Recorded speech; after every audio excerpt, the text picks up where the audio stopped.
왕조에서 민주주의로 넘어가던 시기에 여러 나라에서 혁명들이 일어났고 특히 서양에서는 이때 단두대가 등장하기 시작하는데요. 예전 기득권이었던 왕족들 다 모가지 쳐야 하니까. 그런데 우리나라도 황실에서 민주주의로 넘어가던 시기가 있었잖아요. 조선시대에서 대한제국으로 그리고 대한민국 임시정부 수립 시기로 넘어가던 때 당시 왕족들은 어떤 취급을 당했을까요? 서양처럼 단두대 같은 처형 사건들이 있었을까요? 네, 당연히 아니었죠. 우리가 생각했던 것과는 달리 황족들은 일본에게 대한제국 황족의 지위와 명예를 보장받았습니다. 게다가 막대한 돈까지 공급받으면서 국가가 망한 이후에도 엄청난 대우를 받았고 심지어 황족 중에는 친일 행위를 일삼으면서 기득권 세력을 그대로 유지한 사람이 있다고 하는데, 자 그럼 오늘의 1급 비밀, 망해봐 나만 잘 살면 그만이야. 조선이 망한 후 황족들의 3편 지금 바로 시작하겠습니다. 시간을 거슬러 1897년 고종이 황제국가를 선포하면서 대한제국이 세워집니다. 그러나 고종은 고작 10년이 지난 1907년에 일본에 의해 강제로 퇴위당하고 말죠. 일본 분들이 여기까지 무슨 일로 오셨을까? 커피라도 한 잔 드려?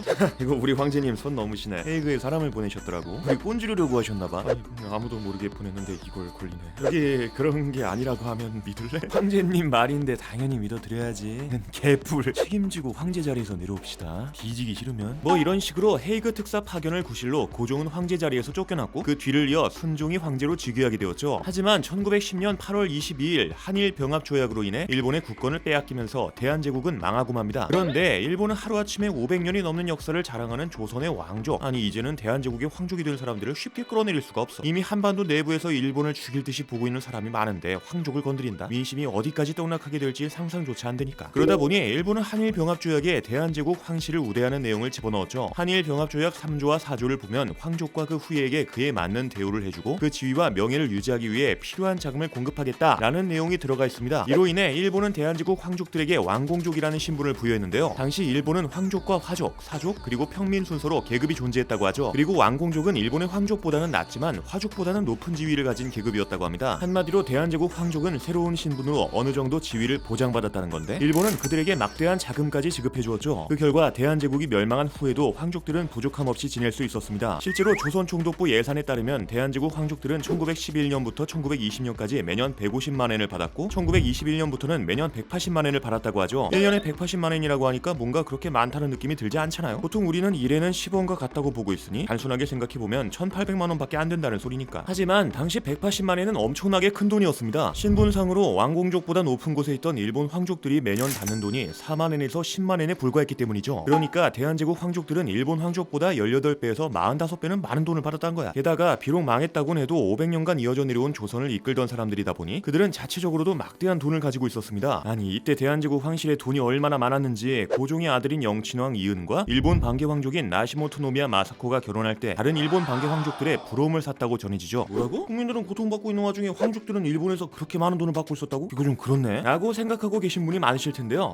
국민들은 일본 때문에 개고생이란 개고생은 다 하고 다니는 상황에서 한국가의 황족이었던 사람들이 일본의 돈을 받아먹었다? 이거 좋지 못한 생각이 들 수밖에 없는데, 아니나 다를까 실제로 황족 중에는 친일 행위를 일삼은 사람들이 있다고 하네. 먼저 고종의 형으로 알려진 이재면은 1910년 한일 병합조약을 체결할 때 총리 대신 이완용을 포함한 8명과 함께 어전회의에 참여했습니다. 그리고 그는 황족 대표로서 절대 하지 말았어야 할 한일 병합조약 체결에 동의해버렸죠. 황족이란 사람이 나라를 팔아먹는 일에 그 누구보다 앞장섰단 거지. 당연히 이재면은 미주 한인 언론에 의해 구적으로 지목되면서 지탄을 받았는데요. 하지만 그는 1911년 1월 13일에 일본 정부로부터 83만 엔의 은사채권을 수령하고 1912년 8월 1일에는 한국병합 기념장을 받는 등의 모습을 보였습니다. 당시 83만 엔을 2010년 기준으로 가치를 환산하게 되면 무려 166억 원. 그러니까 막대한 돈을 주겠다는 말에 넘어가서 국가를 팔아버렸다는 거였죠.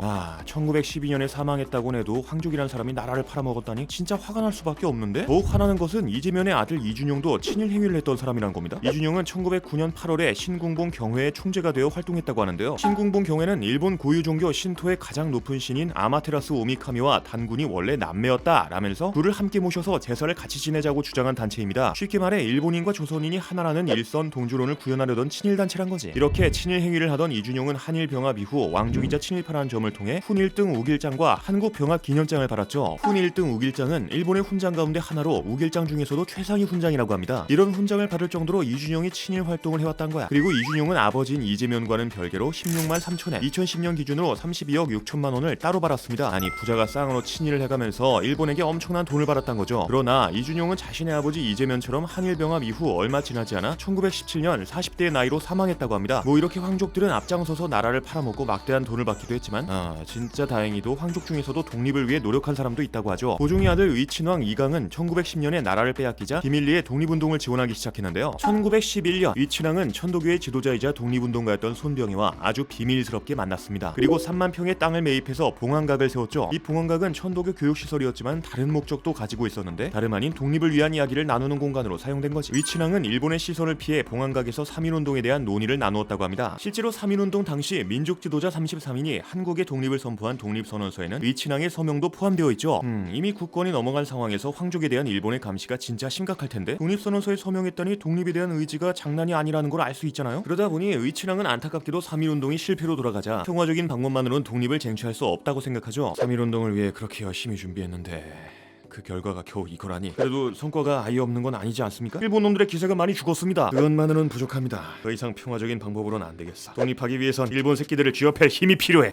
성격 참 시원시원하시네. 뭐 좋습니다. 역시 힘이 최고죠. 일본 놈들 얼굴에 죽방 한번 꽂아봅시다. 뭐 이런 식으로 이친항은 최진동 장군과의 대화에서 독립을 위해서는 무력 투쟁을 해야 한다는 사실을 깨달았다는 말을 했다고 합니다. 하지만 한반도 내부에서는 무력 투쟁을 하기가 쉽지가 않네. 왜냐? 앞에서도 말씀드렸던 것처럼 일본의 감시가 진짜 심했기 때문이죠. 다른 사람도 아니고 황족에 던 사람이 독립운동에 앞장선다. 이 사실이 알려지면 전국 각지에서 들고 일어날 수도 있는 일인 거야. 그러다 보니 국내에서는 적극적인 독립운동을 하기가 어려웠고 위친항은 독립운동을 하기 위해 해외로 탈출할 계획을 세우는데요. 상하이에 있는 대한민국 임시정부로 떠나려고 한 거죠. 그리고 1919년 11월 9일 위친항은 변장을 한 후 자신의 거처에서 탈출합니다. 물론 무사히 탈출에 성공했다면 좋았겠지만 세상 일이라는 게 그렇게 쉽지 않았죠. 결국 위친항은 만주 안동에서 경무관에게 붙잡히고 말았고 이후 일본은 위친항에 대한 감시를 강화했습니다. 위친항의 처소에 보초를 세워 드나드는 사람을 철저히 감시해서 개미 한 마리도 쉽게 얼쩡거리지 못하게 하고 건물 내부가 훤히 보이는 유리창을 달아 하루 종일 위친항에게 시선을 떼지 않았다고 하죠. 뭐 그래도 이렇게 독립을 위해 노력한 황족도 있다고 하니 참 다행이라는 생각도 드는데 진짜 안타깝게도 이런 황족은 찾아보기가 어렵다고 합니다. 당장 그의 첫째 아들 이것만 해도 일본으로 귀화하는 선택을 했다고 하거든요. 이거는 한일 병합 1년 전인 1909년에 태어나서 1918년 일본으로 끌려가게 됩니다. 이후 동경 육군 유년학교에 들어가서 일본군으로 입대한 뒤 일본인 여성과 결혼을 하게 되죠. 그리고 1945년 일본이 패배하면서 이거는 무국적 상태가 되었지만 여기서 이거는 한국 국적을 되찾는 것을 포기하는 선택을 했습니다. 결국 1955년 일본으로 귀화하면서 완전한 일본인이 된 것이죠. 이렇게 일제강점기 시절 일본으로 건너간 황족 중에는 일본 국적을 선택한 경우도 있었다는 겁니다. 하지만 대부분의 황족은 독립 이후 한국으로 돌아오려고 했죠. 그러나 황족들은 일본에서 돌아올 수 없었다고 하는데요. 왜냐? 이승만 정부가 들어서면서 황족들의 귀국을 받아주지 않았기 때문입니다. 그렇다면 도대체 왜 이승만 정부가 그들을 받아주지 않았느냐? 먼저 앞에서도 말씀드렸던 것처럼 황족 중에는 앞장서서 친일 행위를 일삼은 사람들도 있었고 대놓고 일본에 반발하는 사람들도 거의 없었잖아요. 이승만 정부가 보기에는 국민들은 나 몰라라 한 채로 그냥 일본에 들러붙어 있던 사람들이란 거지. 게다가 이제 막 대통령이란 지위가 생겼는데 갑자기 황족들이 귀국한다? 국민들이 대통령과 황족 중에 누굴 따라야 할지 굉장히 혼란스러운 상황이 발생할 수도 있었죠. 그러다 보니 이승만 정부는 자신들의 정권에 위협이 될 수도 있는 황족의 귀국을 막아버린 겁니다. 드디어 우리나라로 돌아갈 수 있겠구나.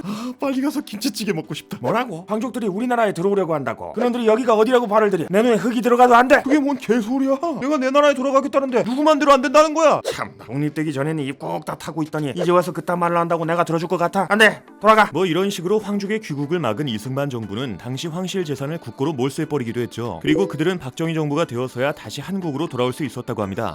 황족이란 사람들이 자신의 의무를 외면하고 국민의 고통을 무시했다니 슬픈 과거인 것 같네요. 자, 그럼 황족들이 독립에 적극적으로 힘썼으면 어떻게 되었을까 하는 의문을 가지면서 오늘의 1급 비밀 마치도록 하겠습니다. 다음에 또 다른 이야기를 담은 서류 1급 비밀 파일을 들고 다시 찾아오도록 하겠습니다. 감사합니다.